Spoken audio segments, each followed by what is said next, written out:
Hi everyone, my name is Catherine and my genetic disorder is S-beta thalassemia. I researched and understood this disorder throughout the whole semester, so I'm very excited to share some information.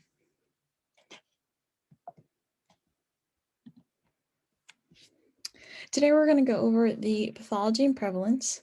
We're going to go over some clinical presentations.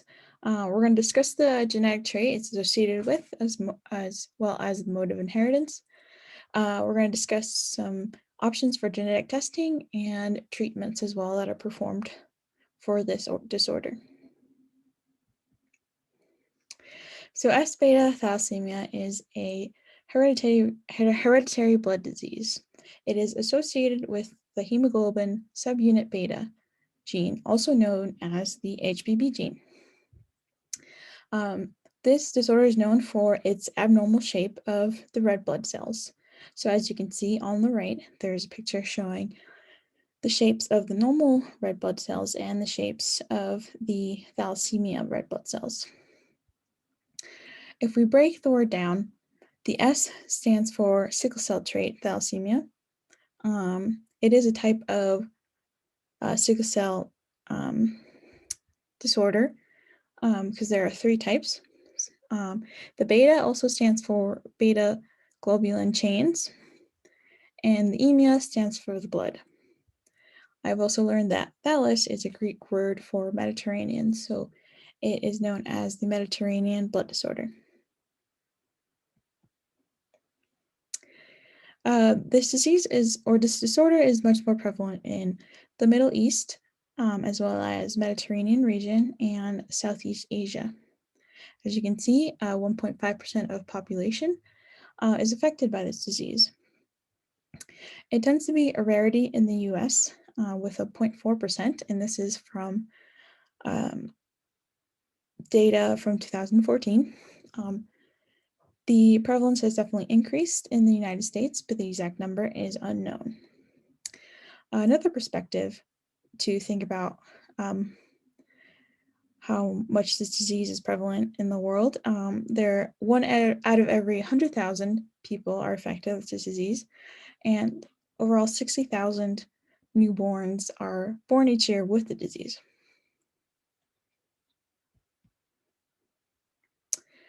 Overall, this S-beta thalassemia presents with, or some symptoms include fatigue and pain, but it also presents with anemia, iron deficiency, osteoporosis. Some slow growth and delayed puberty is seen in children, and it could also cause jaundice.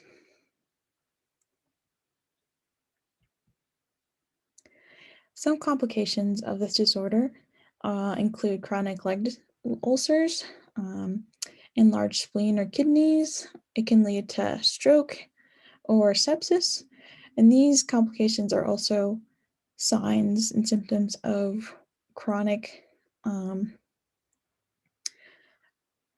disorder over time. So a lot of severe cases have these complications. On the left, there's a picture showing that these complications can also come from iron overloads. So when the transfusions can cause an iron overload as well as can lead to complications.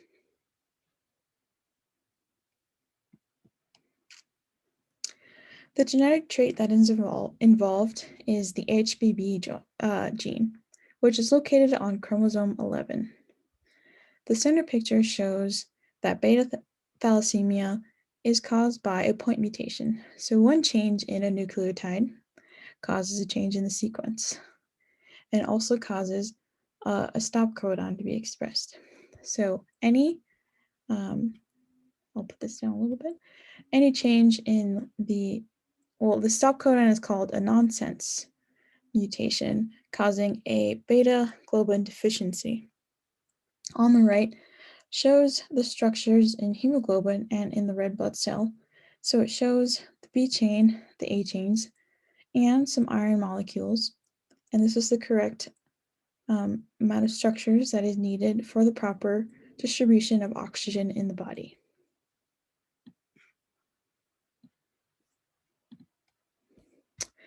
Here is a Punnett square showing the mode of inheritance.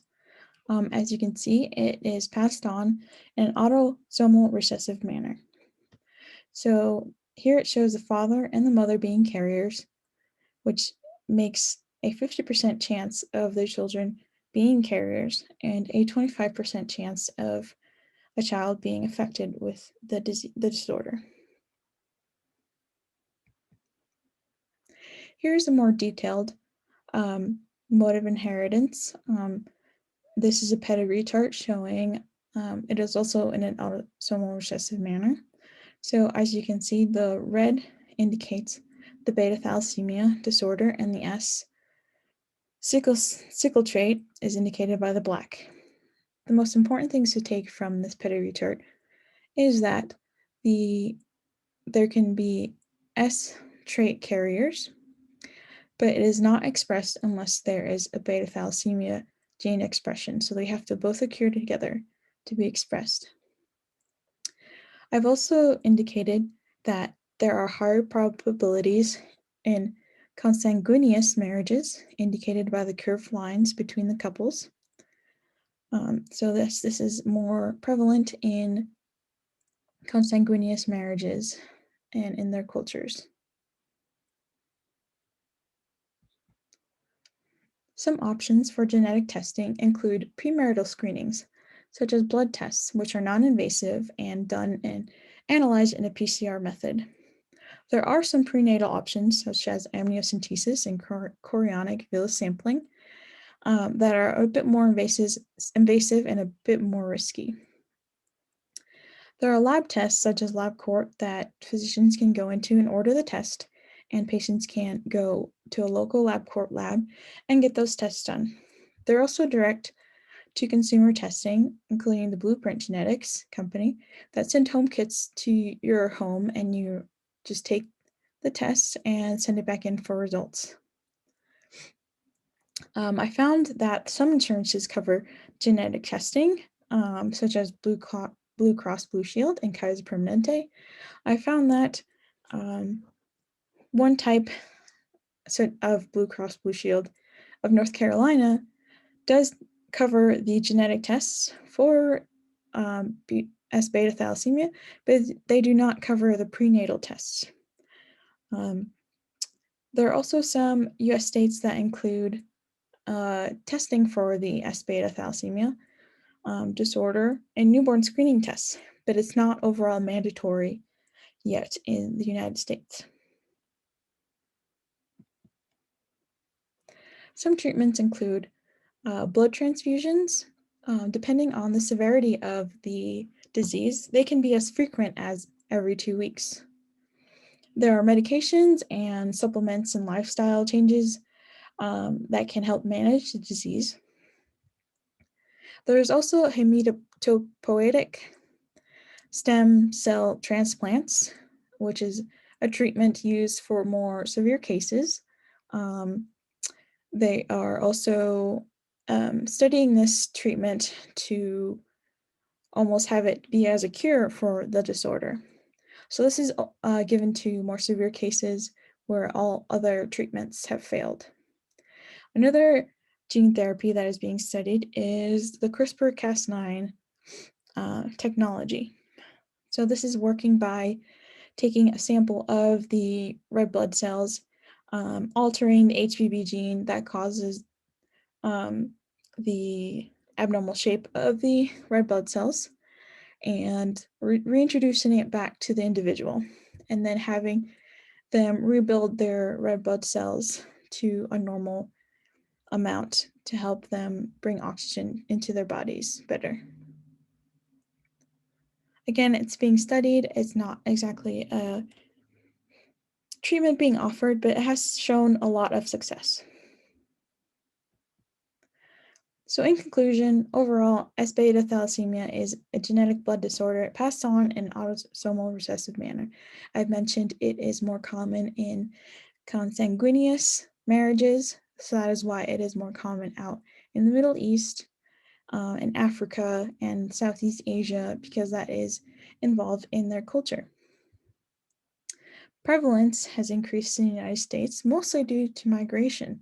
It, again, it used to be a rarity in the United States, but it has increased about 7% over the past 5 decades. So there are increasing measures being implemented to um, detect and track these people with the disorders, especially newborns and infants. There are many programs being used to better count and keep track of these disorders, such as the Advisory Committee on Heritable Disorders in Newborns and Children, and the Registry and Surveillance System for Hemoglobinotherapies.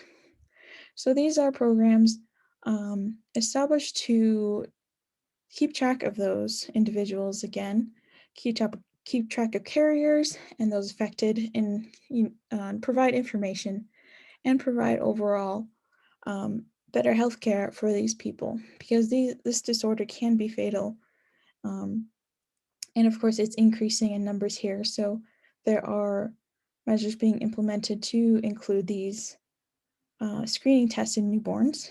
There have been movements out in the Middle East where it's more prevalent that include mandatory testing and premarital testing and screenings in newborns. Well, thank you for listening to my presentation. I hope you learned something. I really enjoyed researching this topic, and I hope you did too. Thank you.